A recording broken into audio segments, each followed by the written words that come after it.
name is David Snyder. I've been married for 8 years to my beautiful wife, Audra. My husband and I adopted our son a year and a half ago after about 5 years of infertility. So we received Austin when he was 3.5 years old.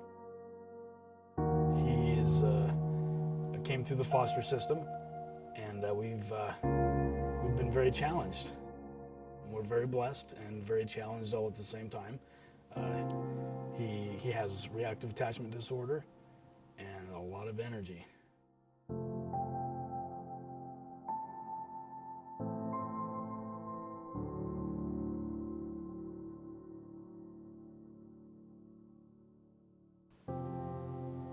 I knew the moment we got the phone call that this was a forever situation, and that no matter what happened, that we would be here for this boy.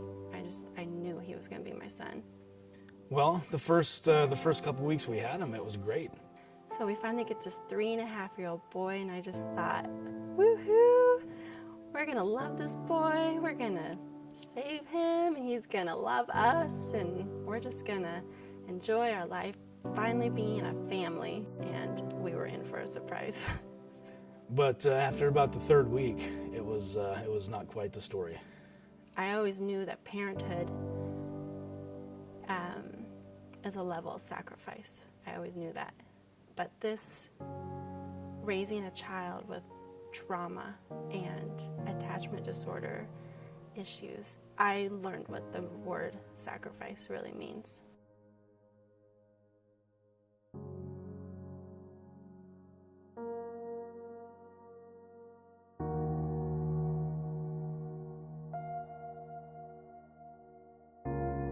It was gloves off with him, and the defiance was there. The I'm not doing what you're saying. The physical violence. I mean, he would start going through these raging tantrums when he wasn't getting his way or wasn't doing what he wanted to do. Where usually it'd be my wife, because I'd be at work, would be holding him, and holding with all of her strength, having to hold him and hold his legs down, and he'd be trying to kick and punch and bite and headbutt and anything he could do to cause pain or hurt to whichever one of us was there. I mean, to the dogs. I caught him repeatedly beating my dogs with his fists, with sticks, with whatever he could find, just taking out all that rage on whatever came nearest to him. Being peed on, spit on, bitten, scratched, kicked, punched, slapped, kneed. When other people see your child, they're like, how can any of that stuff you're telling me be true? Look, he's so good. He minds so well. He stays right next to you. He does what he's told. He's so polite. And it's not the same as soon as you walk through the door at home or as soon as you get in the car. It's game on for them.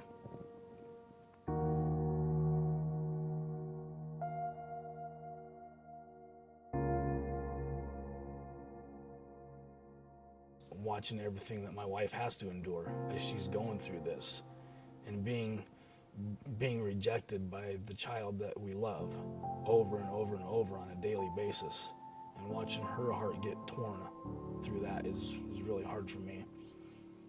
It is my job to do the best that I can. His healing is not in my hands, in the sense that I believe that's up to God's hands, but it's my job to be the best mom that I can be, to promote an atmosphere of healing.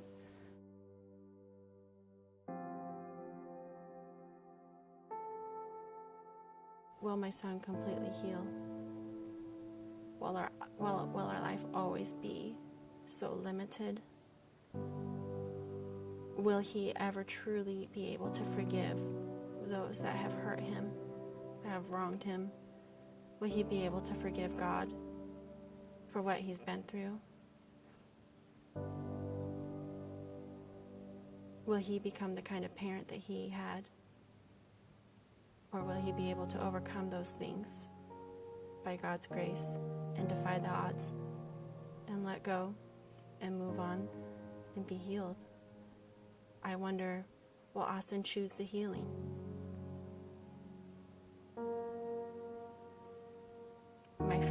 he will not live up to all that God's called him to do, to be, to have.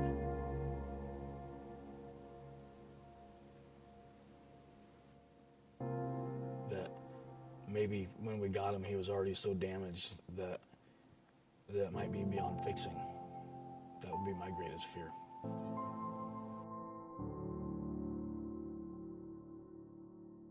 My hope for Austin is that he sees how awesome he is. He's so gifted. And his personality really does light up a room. He makes people feel at ease. And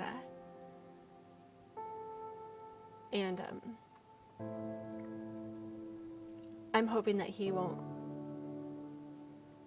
be bound by the past, but that he'll see all that God's given him. Just a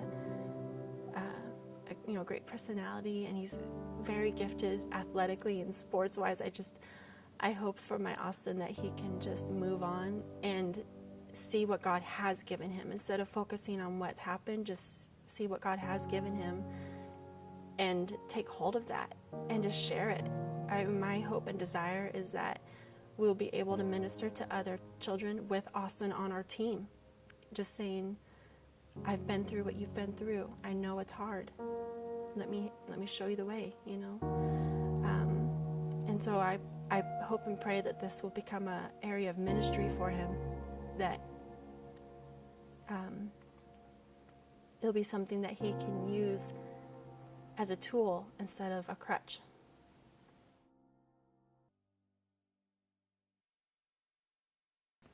If I could say anything to Austin, I would say that in Psalms 39 it says that I am fearfully and wonderfully made, and my soul knows it full well. And I would say to him that God doesn't waste his time, and God created you for a reason, and that I am so blessed to be his mom.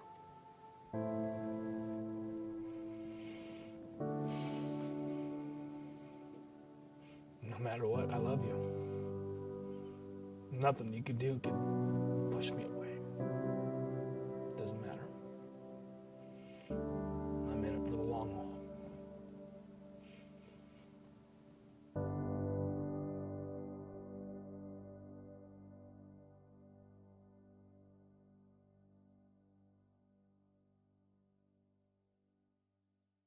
The ways that I bring fun into my parenting, I may not be the best at it, but I do love to be silly. I love to sing a lot. I'm not the best singer, but I love to make songs about what he's doing.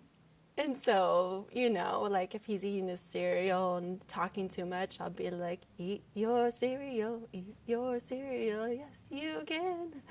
So I like to just kind of catch him off guard and just be silly with him, because he loves being silly. He loves it. It can turn his anger around almost immediately just by being silly or doing tickle time or doing silly baby songs. Like he loves it, and it's helped me let go too, just not being so, because sometimes we get so focused on what we should be doing as parents that sometimes it's okay just to kind of let go and just have some fun, and it just brings us together.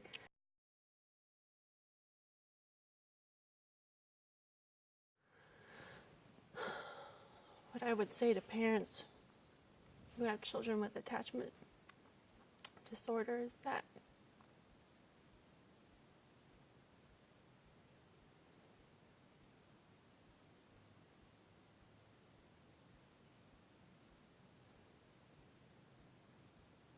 this job is not easy. And to me, the only way to take this challenge on every single day is to sit at the Father's feet and to gain and to have the Lord be a source of strength in all of this. Surround yourself with wisdom. Keep asking questions. Keep studying. Keep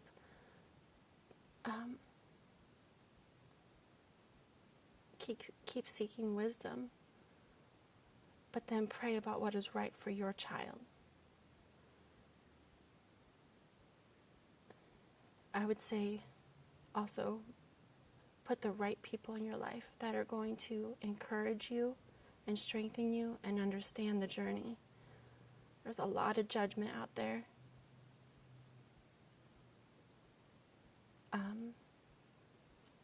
But to be careful with who is involved in your life. Put the right people in your life. And to never let go of the hope of a true healing. It may not be tangible, it may not be near, but it is coming. And to not lose hope in that, or else we've lost our battle. And so I just would want to encourage them to just never give up and to take care of themselves. Number one, take care of themselves. Find a hobby. Do something that is just for them so that they have something to just fall back on when it's time to get away and just regroup and get some more strength. But that's what I would say. Don't give up. Search for people out there who are in a similar situation. Get support. Get help. There's nothing wrong with asking for help. We waited longer than we should have to try and find help.